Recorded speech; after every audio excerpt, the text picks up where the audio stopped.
it's a different school that's a volunteer with it, and it's nice. And even where I live in Whitehall, they do the same thing. It'd be a great thing to incorporate into different aspects of the park. It really would, and it helps to link the community back with the park, which is really kind of the key. So then, kind of moving down into the corner, this is what we're really thinking about for the amphitheater. It's something that's like this, kind of concrete step down in, and then the bottom you have a spray ground that's flush, so that during the day, like I said, you can have a spray ground and you can have kids playing in the spray ground.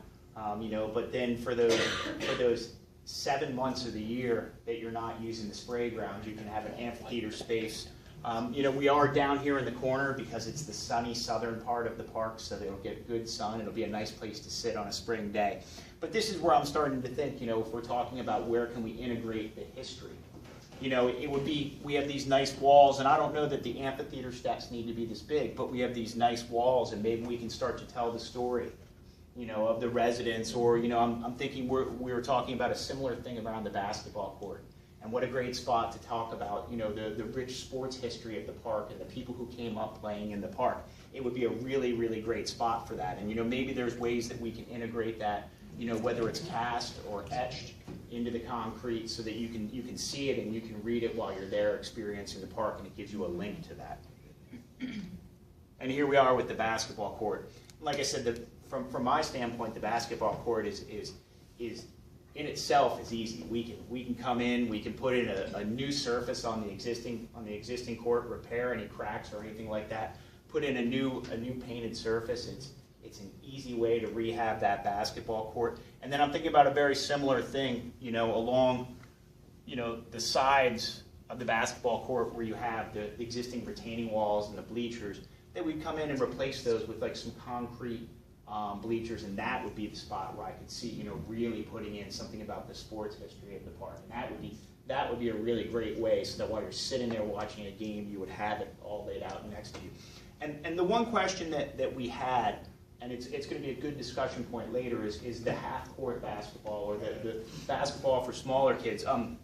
We did look at, the potential. You could put another half-court on the back of this. But it starts to push down into this area here.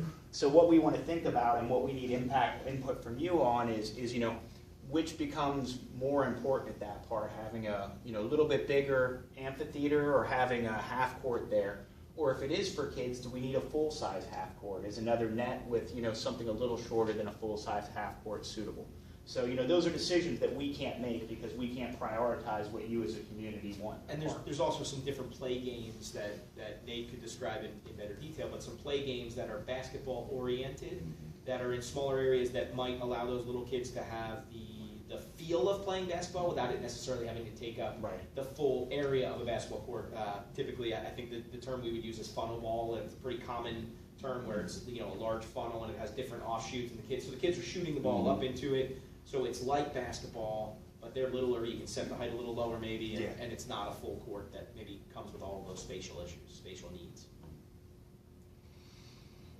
So the next piece that we have is really the tot lot areas, and we talked about kind of a rope climber. These are we've been doing these a lot with the City of Philadelphia, and they really do, the Department of Public Properties and the City of Philadelphia, their group that runs their playgrounds and does the rehabilitations of them, really does a great job of going out and doing a lot of research on what kids really like. And we've worked with them over the years to do a lot of these, kind of net climbers, and it seems to be the way that, at least currently, kids are really going and really enjoy. So, that's one of the things we're looking at, and I know that the Parks Department here in the city has worked with the manufacturer of the existing equipment to find out, what they can do and what's compatible with that existing equipment. But if there are other things, as we move on, that people really say, we absolutely need to have this, let's talk about it, and we can make sure we're accommodating that or looking at it to some extent. The one thing we did here was that, people were interested in having a traditional swing set, so we're, looking to allow some room, in one of the corners for a traditional swing set. One of the things to know about a traditional swing set, though, there are, when you look at playground equipment, there are pretty intense standards for setbacks from playground equipment, how far things can be located, and kind of the safety zone from playground equipment, and it dictates where we put our safety surface and things like that. And swings have a very, very large footprint.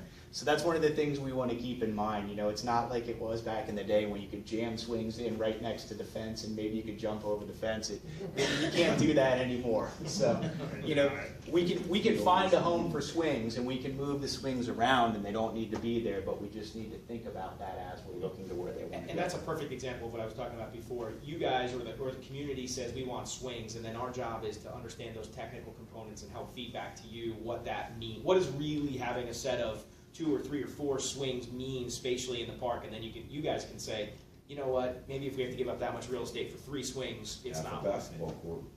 It's about what it is. No, right? Like, I mean, you're half joking, but you're not far off, right? I know. Right. Parks in Philly. That's about what it is. That's about what it is.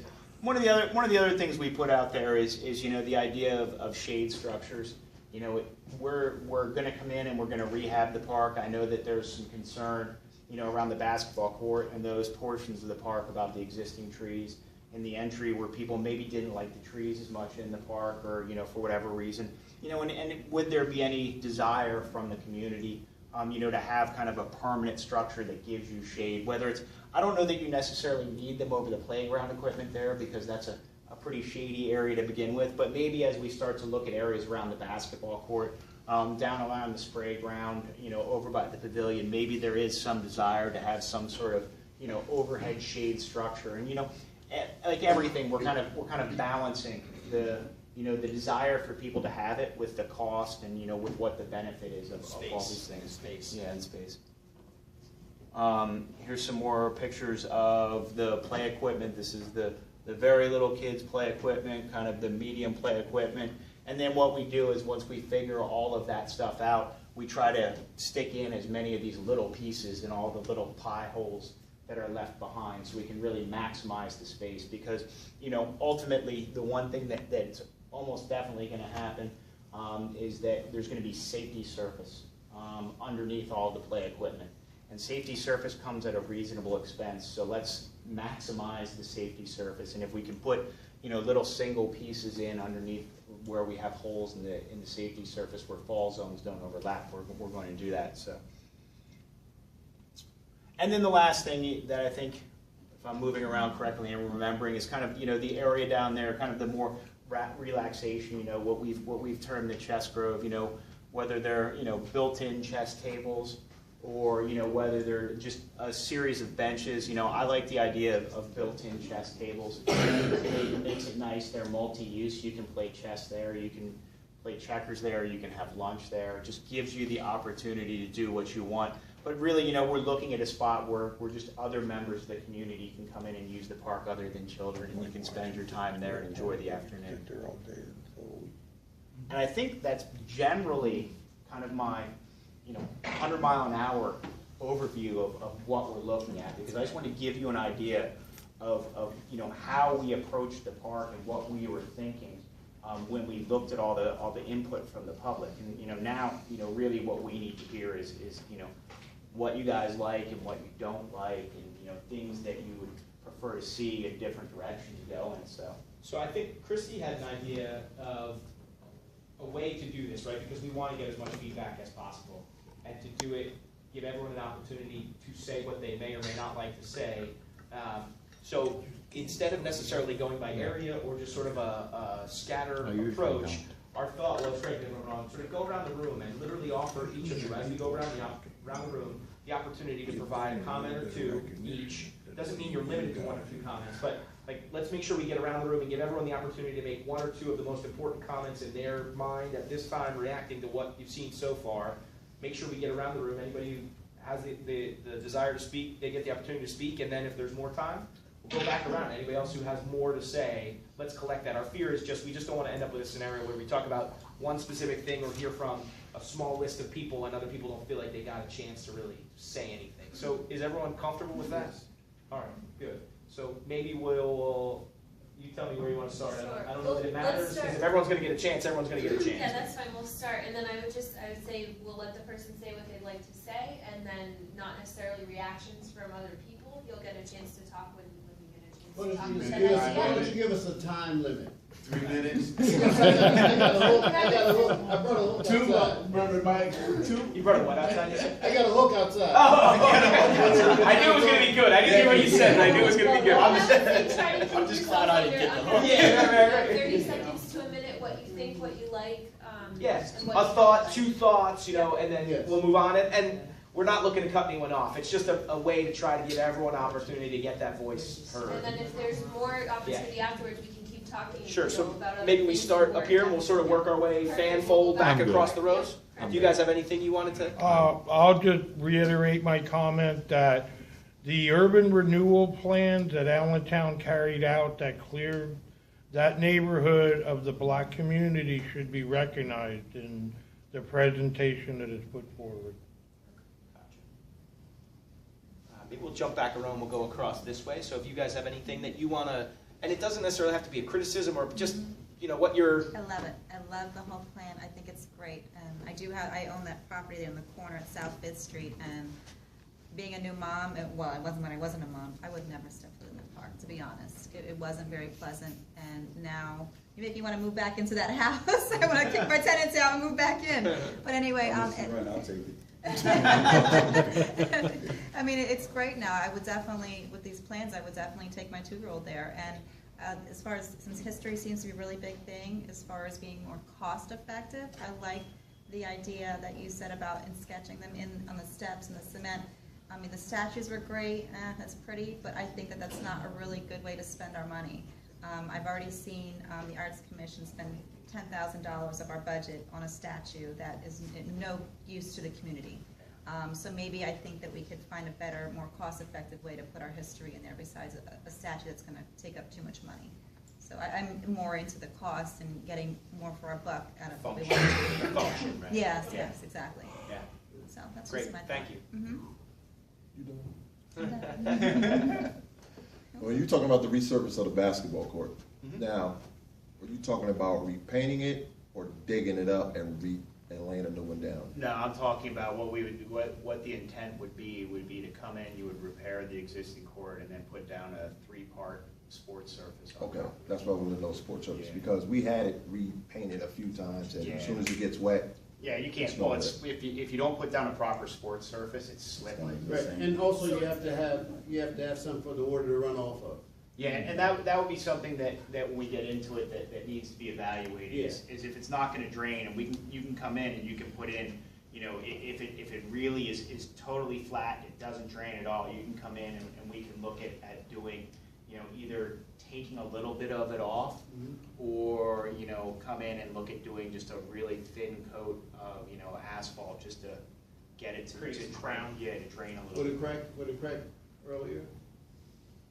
Would it crack earlier? Yeah, because, It you know, cracks all the time. Yeah. because asphalt, Oh, asphalt cracks, Quick. certainly, Well, it does, yeah. but. The safety surfacing helps with that. One other thing that would help with that is some of the extra moisture that stays on that court is because those trees are kind of overgrown there. The So there's shade. some pruning that needs to be done on those Doesn't trees. dry out as fast So as the sun. that there's, I Yeah, know we everybody noticed wants that. shade on a court Yeah. because it's nice, it's cooler, but you actually want some sun to dry stuff out. Yeah, we noticed so that when we so use you it, keep because the one half will dry right away, and the other half. Right. Exactly. But, I mean, that's something, I mean, we're kind of like at a bird's eye view right now. Right. The intent, you know, what we've looked at and talked about is that it would be like a 3-part safety surface, or a 3-part athletic surface. You know, if the court itself needs to be repaired in any way, that would obviously need to be done. And once that surface is on, it really seals the top of it pretty well. So. And that's that level of detail when you get from a sketch that's like this in sort of color marker into like the engineering details and the engineering evaluation.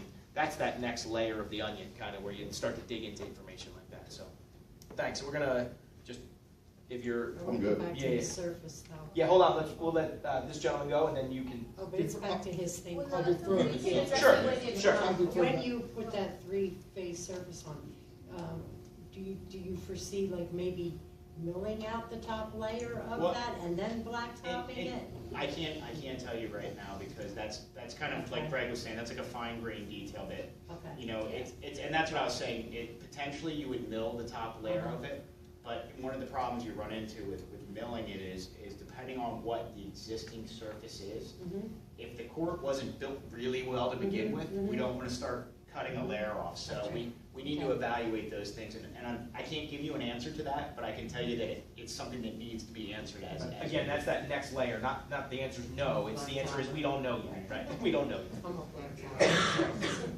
But we're gonna go back and forth around the rows if you're comfortable with that. I don't know if you have anything you wanted to. I'll go back to pavilion. You were saying that you put the view through view, and you have two offsets on each side. Are you going to initially, or are you going to plan to make sure there is restrooms and storage in those areas? The thought is, and like I said, this is our thought, and it's for discussion, is that one side would be storage and the other side would be some sort of restroom facility. What that is, I can't tell you, because what I can tell you is I can say storage is cheap. If we're putting up a pavilion, we can have storage tomorrow. You know, it's not that much more expensive than the pavilion itself as part of that construction.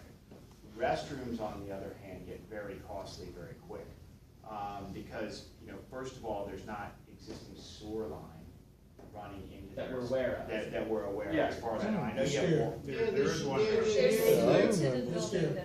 They're there, but they're all clogged up and. Right. So again, that's that next layer of like, it may not be just as simple as like plug in a bathroom, you know, those sewer lines may need to be completely rerun, which, If they do rooting, it's caused a problem. Right. So the point there is that there will be accommodations for a restroom, and it really depends on budget. You know, is it make more sense to, you know, make an alcove where you can fit a porta-john for now that at a later date can be retrofitted for a restroom?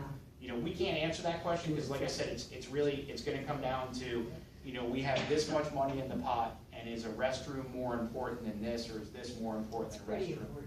So, you know, and we're not passing judgment one way or the other. We're just, again, we're the sounding board for like, hey, what about this, what about that, and we can help you with some of the technical, you know, like Nate said, if for whatever reason someone says, well, okay, we could make do with this in the short term, and then how do we plan for the eventual? Like that's the information we're here for, not to say one's more important than the other.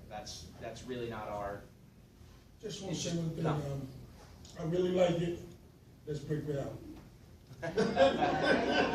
All right, so hold on, let's keep going back and forth, just because I think this is working so far.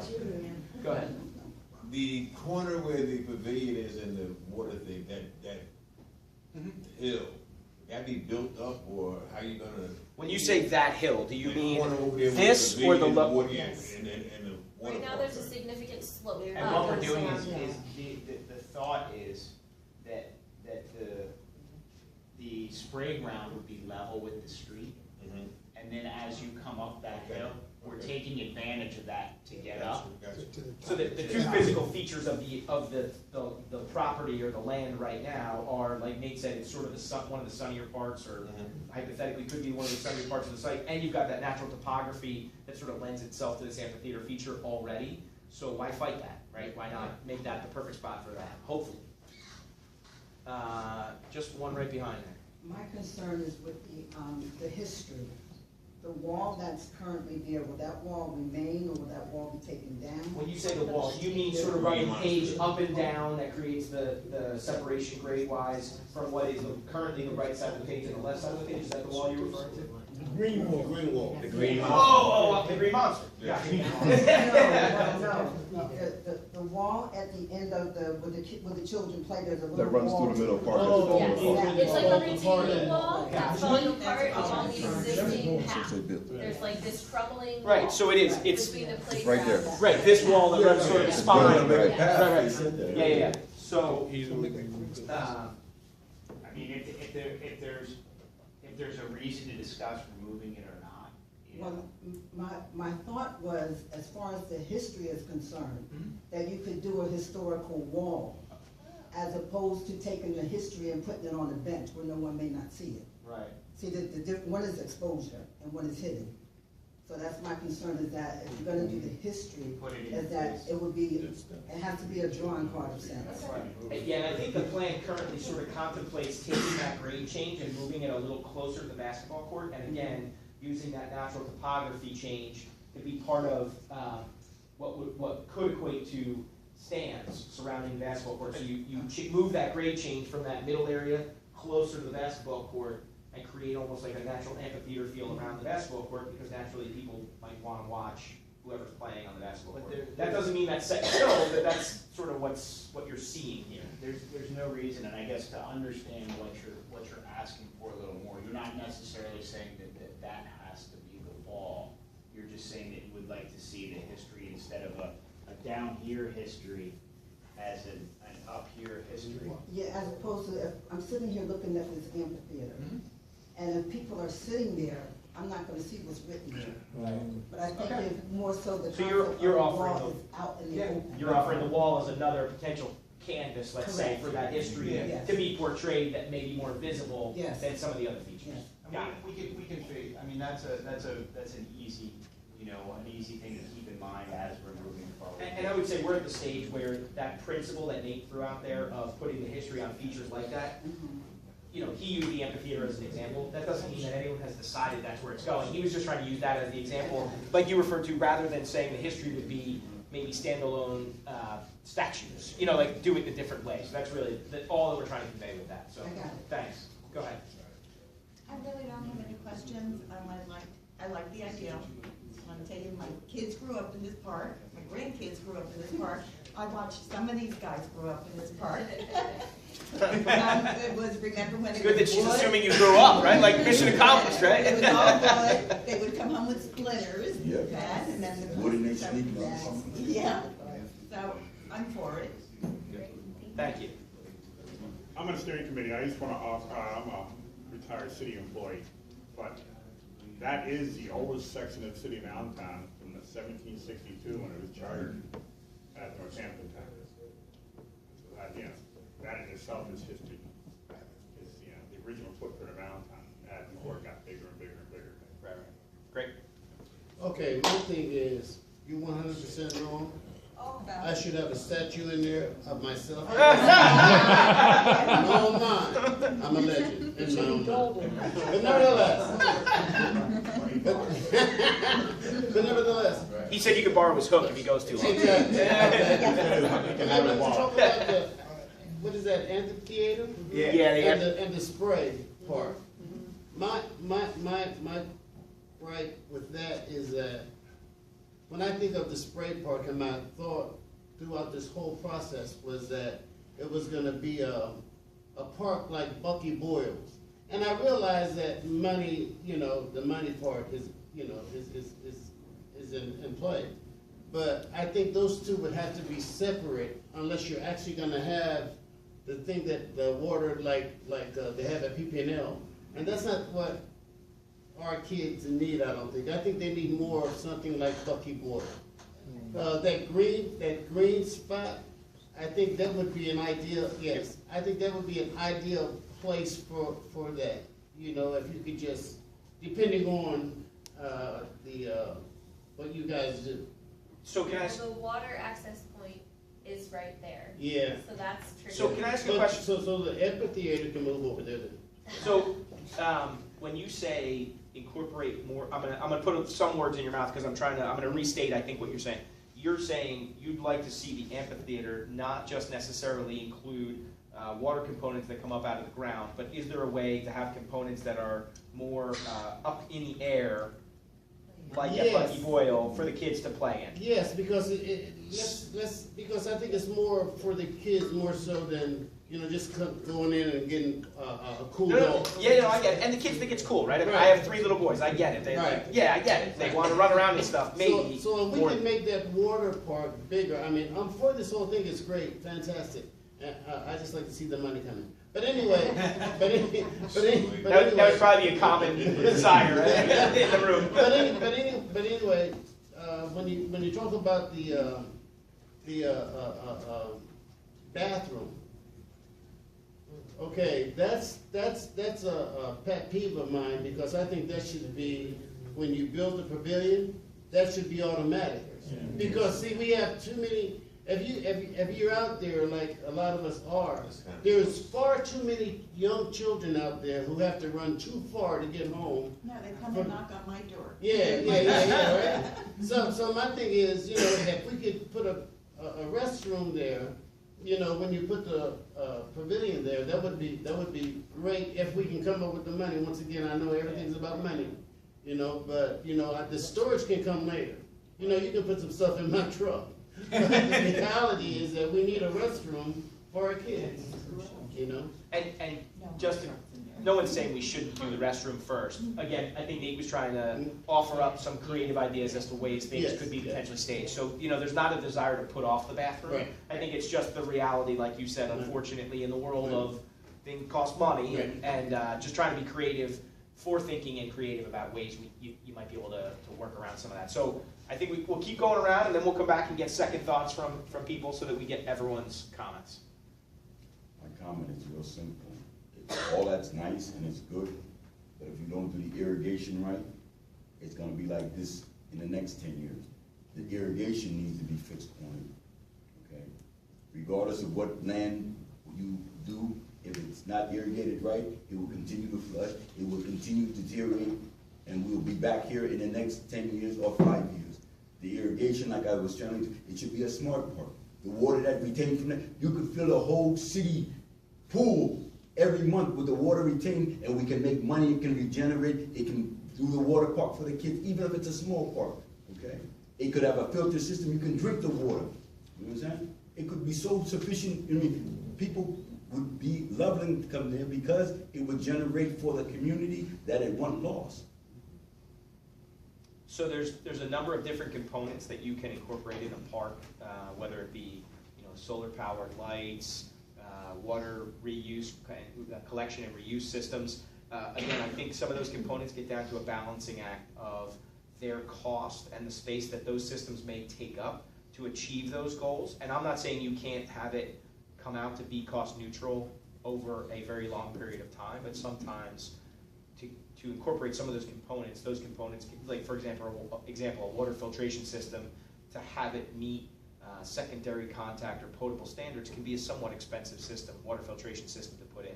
I'm not saying that doesn't mean it's not worth exploring, and that can be part of the Aren't there evaluation organizations that will pay for that, almost give you it dirt free?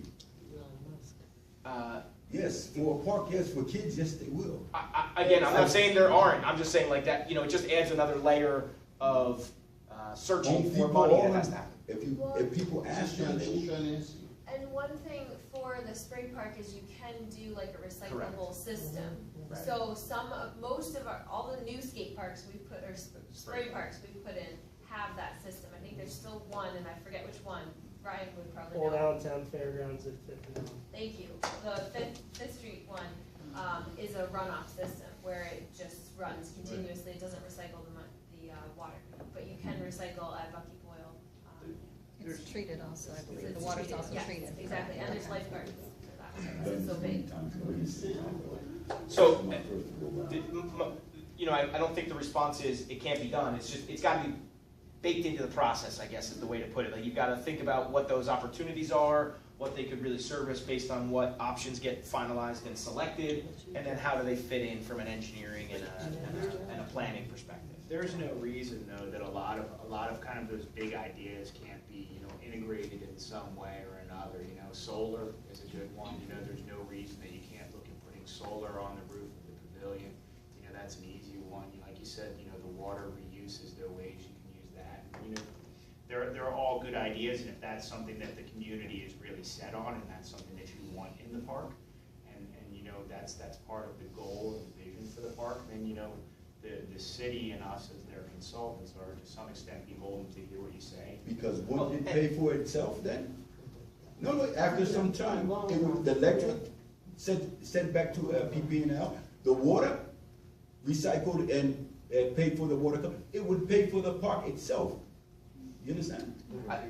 Yes. Yeah, that period of time becomes long in terms of paying for the whole park, but at the very least, some of those features can be cost neutral, right? Like, you know, the whole park, it may not lead to the overall $1 million cost of the park in a short period of time, but maybe certain but certain, portions of the park, certainly. I think you brought up a really good point with that, though. If that's, like I said, Yeah. that's a great opportunity to open up funding sources and to get more money from outside organizations and agencies to help you to, fix up the park and to do what you want to do with it. And, maybe it'll take a little bit more homework on the grant funding end of it, but maybe there are specific organizations and groups that are willing to give you money for those exact same things and willing to help it, be a showcase park for that.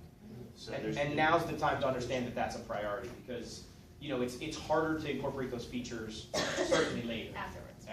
No, absolutely. So, I'm trying to see if you guys are in the same room. Yep. No, I'm in the same room with Dave. Yeah. Only thing that I really see, you have the swings and that at like 9 o'clock, and you already say swings and the new swings and new safety, you have them like 9 o'clock position. Yep. Yeah, move it up to like 11, up in that corner where you have the green area. Yeah.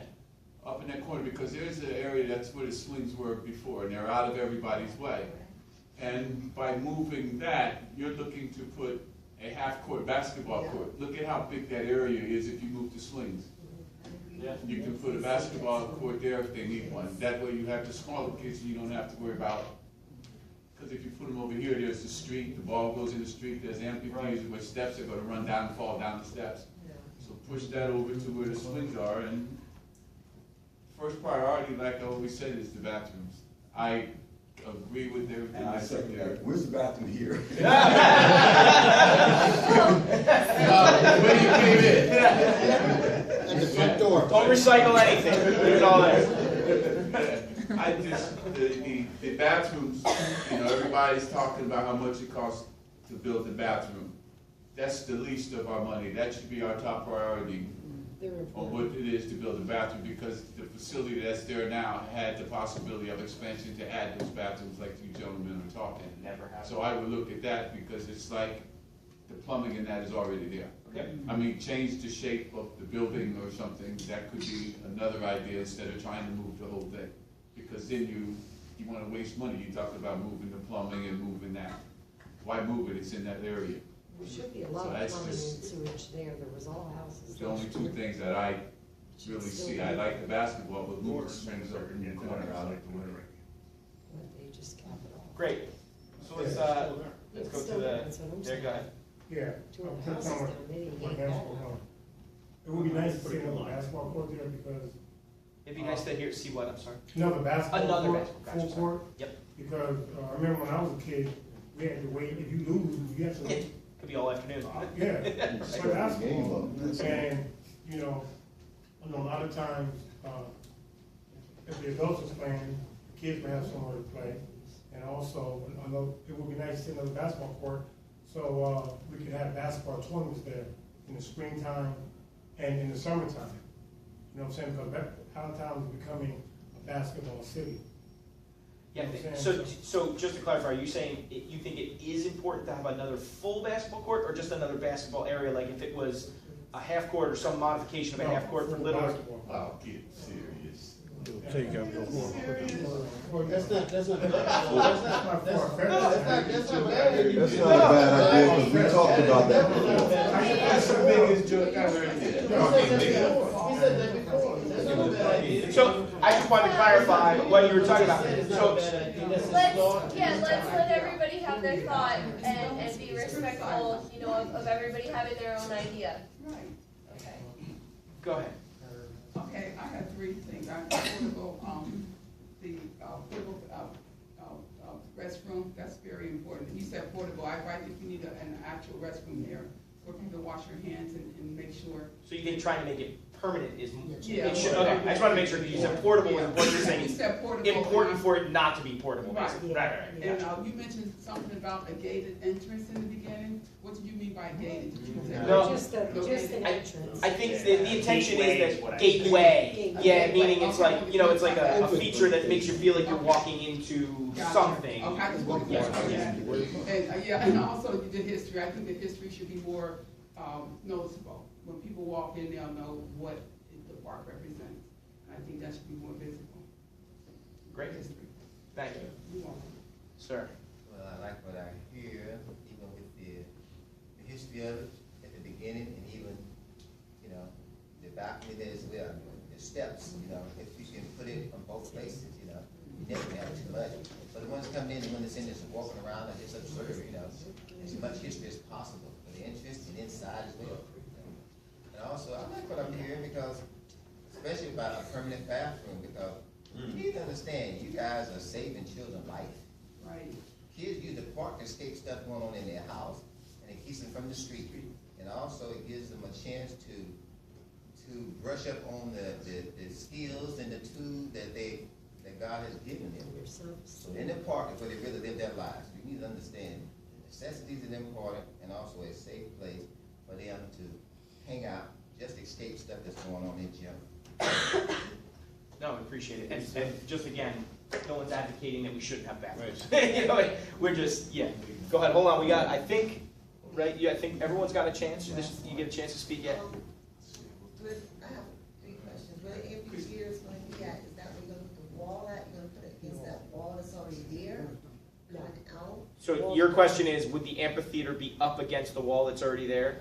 It would replace the wall would not be intended to stay. The wall would come out